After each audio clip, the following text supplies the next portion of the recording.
On veut qu'il y ait un débat sur le service public aéroportuaire.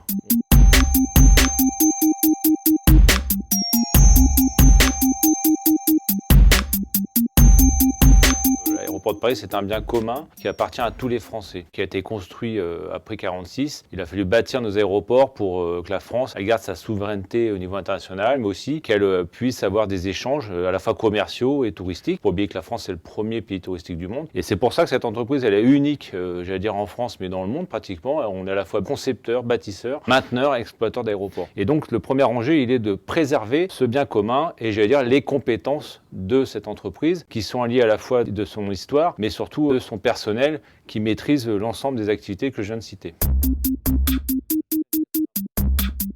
On a déjà perdu 1700 emplois depuis 2006. Le risque, c'est que demain, un repreneur privé va vouloir exiger encore plus de productivité, encore plus de rentabilité et s'attaquera au personnel. Je n'ai pas un exemple où une entreprise publique qui a été privatisée a vu ses effectifs augmenter. D'ailleurs, l'exemple des autoroutes est assez criant puisque 25% du personnel des autoroutes a été supprimé depuis 2007 au moment des privatisations. Donc je ne vois pas pourquoi on ne subirait pas les mêmes coupes dans les effectifs. Mais les coupes, elles ne sont pas que chez nous, elles sont chez les sous-traitants qui risquent de subir encore plus de mauvaises conditions de travail qui sont déjà pas parfaites et le risque sur la compagnie nationale puisque l'exploitation des aéroports par ADP et par Air France est intimement liée. Si l'une ou l'autre avait des stratégies différentes, c'est un risque pour la compagnie nationale aussi de voir son exploitation remise en cause, perdre des parts de trafic et derrière c'est plusieurs milliers d'emplois qui sont menacés. On voit déjà cette situation qui est quand même fragile chez Air France, il ne s'agirait pas de l'accentuer.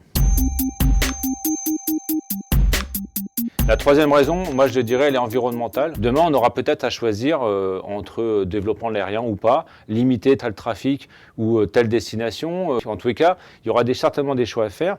Et si on perd la puissance publique qui reste maître de ce destin, eh ben, on perd peut-être la possibilité de pouvoir réglementer et en tous les cas choisir une évolution possible pour nos aéroports. Si demain, même si le trafic il devait être réduit ou diminué ou stagné, et que ça devait remettre en cause peut-être des emplois, on aurait la possibilité d'en discuter et de voir comment on pourrait faire évoluer ces emplois. C'est-à-dire c'est pas des suppressions et des plans sociaux, non, c'est le contraire, c'est accompagner cette évolution et les emplois, les transformer et les développer vers d'autres besoins qui sont très importants. J'ai envie de rajouter une quatrième importance, c'est les revenus que rapporte ADP aujourd'hui. En 2018, il ne faut pas oublier qu'ADP, c'est 610 millions d'euros de bénéfices, le double de 2013. Donc en 5 ans, on a doublé nos bénéfices. Pour 2025, c'est 1,2 milliard de bénéfices qui sont annoncés. Donc on a une croissance du trafic comme ça qui va doubler d'ici une vingtaine d'années, donc qui va profiter aux aéroports parisiens, bien entendu. Et donc la richesse qui est produite, elle doit être à la disposition des citoyens pour justement les enjeux écologiques, mais aussi pour l'État. C'est des ressources importantes. Si demain on perd cette ressource, ce sont tous les citoyens et ceux qui ne prennent pas l'avion qui le payeront par l'impôt. Parce que cet argent-là, il ne sera plus dans les caisses de l'État. Et ce n'est pas les quelques 10 milliards d'euros que pourrait rapporter la vente d'Aéroports de Paris qui compenseront cette perte. Je rappelle juste que la concession est sur 70 ans. Quand je vous ai donné les chiffres, vous évaluez là 610 millions d'euros de bénéfices en 2018, 1,2 milliard dans un peu plus de 5 ans.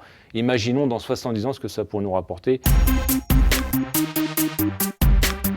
C'est la première fois dans l'histoire des privatisations, les citoyens peuvent se saisir de cette question. Il faut absolument qu'on ait les 4 717 000 signatures avant le 13 mars. La question qui est posée d'ailleurs, c'est pas de savoir si on est pour ou contre, pour le moment, c'est juste de dire on veut qu'il y ait un débat sur le service public aéroportuaire. On veut que ce débat soit engagé. Donc c'est ça qui est posé aux citoyens, comme vous pouvez le voir derrière moi. Et donc maintenant, la parole est à tous les Français pour y répondre.